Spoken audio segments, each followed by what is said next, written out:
दोस्तों, मैं हूं ज़ीशान और आप देख रहे हैं न्यूज़ वाला। एक शख्स है जिसको ट्विटर पे लोग उठाते रहते हैं, जबकि वो खुद जेल के अंदर है। जी हाँ, वो खुद जेल के अंदर है, मगर उसके जो चेले चपाटे हैं, जो उसके भक्त हैं, वो उसको पता नहीं क्या बना रखा उन्होंने। वो कभी उसको खुदा बोलते हैं, कभी उसको भगवान बोलते हैं, कभी उसको जो है अवतार बोलते हैं। वो जो पाते हैं उसको बोलते हैं और उसको प्रमोशन में लगे हुए हैं। ऐसा लगता है पेड प्रमोशन चल रहा है। अभी फ़िलहाल वो जो बाबा है जिसका मैं नाम ले रहा हूँ, स्क्रीन में आप देख सकते हैं उसकी फ़ोटो। ये बाबा फ़िलहाल अभी जेल में है। जी हाँ, ये फ़िलहाल अभी जेल में है और ताउम्र जेल में ही रहेगा। जी हाँ, इसके ऊपर बहुत ही संगीन आरोप हैं, बहुत ही संगीन आरोप इसके ऊपर हैं, जिसके ऊपर इसको उम्र कैद की सज़ा सुनाई गई। कुछ केसों में इसको बाइज़्ज़त बरी भी किया गया, मगर 16-16, 17-17 साल बाद। लेकिन अभी भी कुछ केसेस हैं जिसमें ये आजीवन कारावास काट रहा है। लेकिन इसके भक्त इसको भगवान बनाने में लगे हुए हैं, इसको खुदा बनाने में लगे हुए हैं। इसकी असली हकीकत ये है कि ये सिंचाई विभाग का एक जूनियर इंजीनियर था। जी हाँ, सिंचाई विभाग का एक जूनियर इंजीनियर था, जिसके बाद धीरे धीरे इसने ख़ुद को गॉड कहलाना शुरू किया।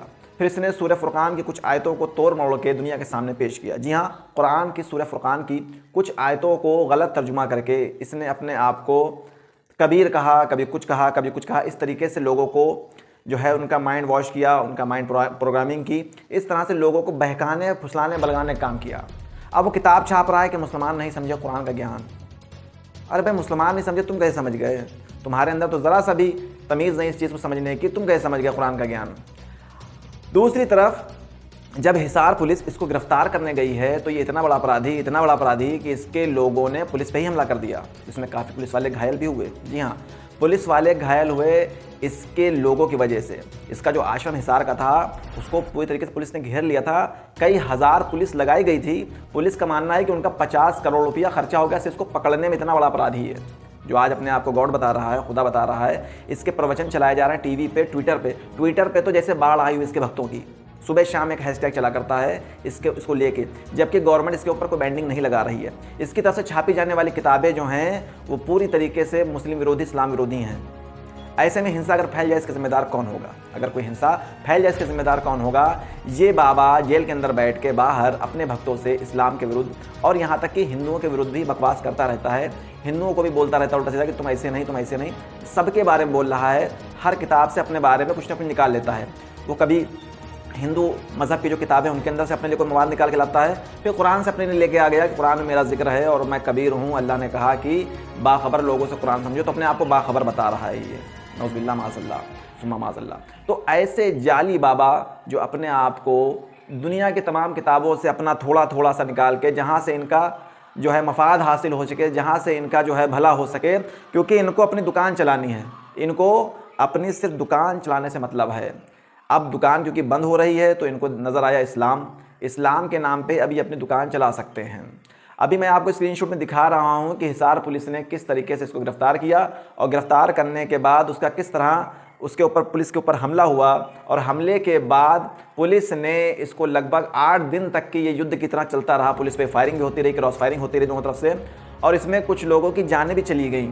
जी हाँ, इसमें कुछ लोगों की जानें भी चली गई और पुलिस को मजबूर होके बिजली और पानी का कनेक्शन काटना पड़ा, जिसके बाद बाबा और बाबा के भक्त भूख प्यास से बिलखने लगे। और कुछ दिनों के बाद हिसार का जो वो गेट था आश्रम का, वो खोलना पड़ा।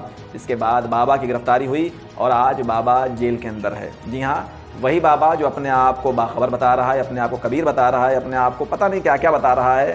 फ़िलहाल वो बाबा जो विभिन्न आरोपों में है, जिसके ऊपर रेप के चार्जेस भी लगे, जिसके ऊपर देशद्रोह के चार्जेस भी लगे, जिसके ऊपर मर्डर के चार्जेस भी लगे, बहुत सारे चार्जेस के ऊपर लग चुके हैं। कुछ में तो खैर वो बरी भी हुआ, मगर अभी भी उसके ऊपर आजीवन कारावास है। ऐसे अपराधियों को कैसे सत्संग करने दिया जा सकता है? कैसे उसके वीडियो आवाम में चल रहे हैं? अगर देखा जाए तो ये पूरी तरीके से गैर जिम्मेदाराना मामलात हैं। और ट्विटर पे इसके भक्त पूरा दिन इस्लाम के ख़िलाफ़ बकवास किया करते हैं और कुछ नादान मुसलमान भी इनकी बातों में आके इनकी किताब पढ़ने लग जाते हैं, जबकि ये किताब किसी भी काम की नहीं है। जो आदमी खुद आपराधिक मानसिकता का हो, वो किसी को क्या ज्ञान देगा और वो क्या कुरान समझेगा? अगर कोई मुसलमान भी हो और वो अपराधी प्रवृत्ति का हो, अपराधी हो, तो वो किसी को क्या ज्ञान देगा? और ये तो खैर ठहरा जिसको कुरान की ABCD भी नहीं आती, अलिफ बे भी नहीं आता, जिसको कुरान के 2 हरूफ भी सही से नहीं मालूम है, वो इस्लाम के बारे में ज्ञान दे रहा है। फ़िलहाल ज़रूरत है ऐसे बाबाओं से दूर रहने की। कोई बाबा ऐसा हो, चाहे वो मुसलमान हो, चाहे वो किसी भी मज़हब का हो, अगर वो अपने आप को पुजवाने की कोशिश कर रहा है तो ऐसे बाबाओं से दूर हो जाएं। ये बाबा सिर्फ आपके पैसे के भूखे हैं और इनको फ़ैन फॉलोइंग बड़ी सी चाहिए और सिर्फ इनको आपका पैसा चाहिए। इनके पास कुछ देने के लिए आपको नहीं है। ये झूठी बातें बोलकर आपको बलगराने का काम करते थे, करते हैं और करते रहेंगे।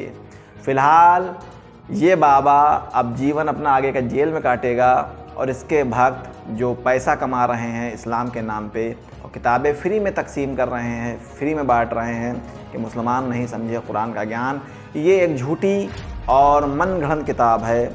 इस किताब से जितनी हो सके दूरी बना के रखें, क्योंकि मुसलमानों का अपना ईमान चला जाएगा इस किताब के बाद। अगर ये किताब पढ़ते हैं, उस पर अमल करते हैं, तो ऐसी किताब पढ़ने के बाद आप मुसलमान बाकी नहीं रहेंगे, क्योंकि इस्लाम के आखिरी पैगंबर हज़रत मोहम्मद सल्लल्लाहु अलैहि वसल्लम हैं, जिनके बाद किसी नए नबी का आना अब पॉसिबल नहीं है, क्योंकि कुरान में ही इसका ज़िक्र साफ़ है कि अल्लाह ताला ने नबूवत का जो दरवाज़ा है नबी करीम सल्लल्लाहु अलैहि वसल्लम पर बंद कर दिया है।